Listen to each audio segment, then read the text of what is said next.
Hey guys, how are you doing? I pray that you're having an amazing day, man. I'm just fixing up myself. It's been a day of shopping, it's been a day of this, it's been a day of that, man. But God is faithful. So, what's this next session about? So, we all know this is called Natural Beauty. So this is a journey. This is a journey of faith, it's a journey of hope, and it's also a journey just of appreciation of yourself. We are living in a world right now where Hollywood is so adamant about turning girls into dolls as opposed to women. Everything is marketed. Marriage is marketed, clothes are marketed, hairstyles are marketed, in terms, even relationships are marketed. Like everything has like some sort of price tag, quote unquote, on it. And it's ridiculous. I just think it's crazy. But you know what? God calls us to be individuals, and I really believe that society, the way it's going, is really allowing their individuality to be stolen. And as children of God, we're called to take a stand. The way we're called to take a stand is by appreciating ourselves, realizing and understanding that there's only one of you. I did say that this is going to be a journey. This is going to be a journey of hope, love, faith, and just really appreciating your temple, the temple that you were made with, your body, your soul, your mind, your will, and your emotions. Knowing how to channel that in such a positive way that you become the best of yourself. Sorry, I thought there was somebody there. I'm kind of standing outside in my lounge doing it, so you can hear like neighbors doing everything. And the whole point of this video is just to be as real as possible. I don't come with like a Hollywood quote unquote kind of stardom look or whatever. I'm coming as real gets, and that's the whole point.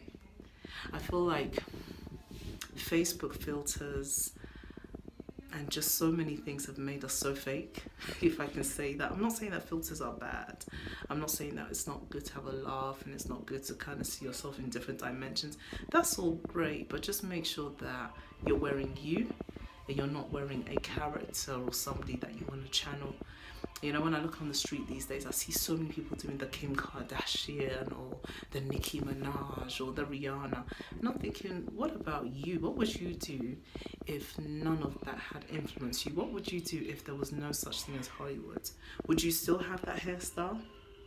Would you still be as inspired to do that look that you're doing? Or would it just solely be completely different because actually you would even have no clue of such things?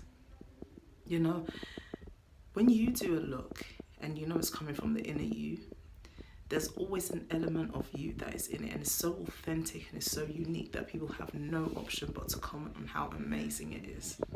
But I'll be real, when it's manufactured or it's taken from somebody else, or you're just channeling a celebrity or whatever, you can tell when it's fake. And it's time, especially as women, because I did say that these sessions or these videos will be catered mainly towards women. It's time that as women, we've really started appreciating ourselves. We started appreciating exactly how we are, makeup on, makeup off, hair done, hair not done, and just say, thank you, God, for making me me. The best place to be is to be content. I believe that this is a season of being content. Coming to a place where you can say, God, I'm so happy being me because you've made only one of me. And I'm going to utilize it to the best of my ability. Whether people understand it or not, it doesn't matter. Because actually, I am only one person. And when you appreciate yourself, you're able to also appreciate other people. I usually find that jealousy and backbiting and backstabbing and all that other nonsense usually starts because people are so unappreciative of themselves. So when they see somebody else who's glowing or who's shining or who's doing their thing, they just can't stand it. Hence, quote unquote, jealousy, But it's because of a lack of appreciation of ourselves. And this season, actually, the Lord has been speaking to me. It's a season of blossoming, a season of growing, a season of really getting reconnected with yourself. So you sit down with you get a pen and a paper, and you write down your aspirations, your dreams, your hopes, everything, without the distraction of media. Some of you might even have to turn your phones off. but you sit down with you. And this is for guys as well. So as much as I'm talking to the sisters, hey, I'm talking to the brothers too. You sit down with you and you rediscover yourself all over again. You might find that some of the things you've been doing has just been learned behavior, psychological, environmental, even cultural. You know, a lot of culture is very influences a lot of what we do, culture. And so we need to even be careful of that, because remember, we're called to be children of God, not children of culture. I'm not saying culture doesn't play a part. I'm not saying culture is not amazing. It's amazing, trust me. It's great to go to different countries and celebrate their food, their festivals, all of that. But more so, it's even greater when you know that you and Jesus are one. And that whether you have your culture or not, it doesn't really matter. For example, today's Ghanaian Independence Day. Can you believe I actually forgot? I'm half Ghanaian, half Togolese.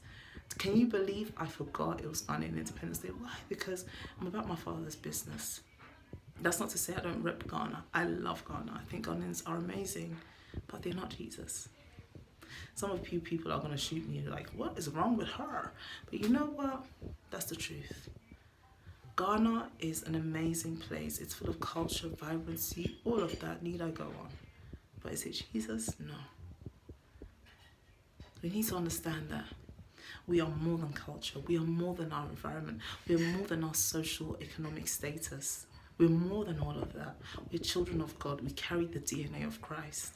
Stuff happens. Don't get me wrong. Listen, like I said, I've had my fair share last year. Some of you guys know, some of you don't. Don't worry, it's a long story. I'll go into it one of these days, but right now, But that hasn't stopped me from understanding that I'm part of Jesus' camp. You know, I believe sometimes when the worst stuff hits, when it really happens, that's when you actually know whether you're a child of God or not. It's sad to say it, and I shouldn't really be saying it, but that's the reality. You know when you're a child of God, when you know the worst of worst hits, and you can still stand and go, yo, you know what? I'm a child of God. I don't care what happened. Yo, I ain't going nowhere. I know Jesus is real. That's how you know for real you're part of God's camp. It shouldn't always be like that, and I don't always advise it should be like that. But if it does happen, give God praise and keep it moving, you know. But I just want to encourage you to be yourself. One of the worst things you can ever do is be someone else. Never ever do that. Don't allow the enemy to copy you up. Be like, yeah, Nicki Minaj is a new thing. Nicki Minaj, let her be her. And you might even find that Nicki Minaj is not even doing her properly. She's manufacturing a character which Hollywood have asked her to create and influence the world with. Another day's story. But let me tell you, you watching me right now, there is only one of you.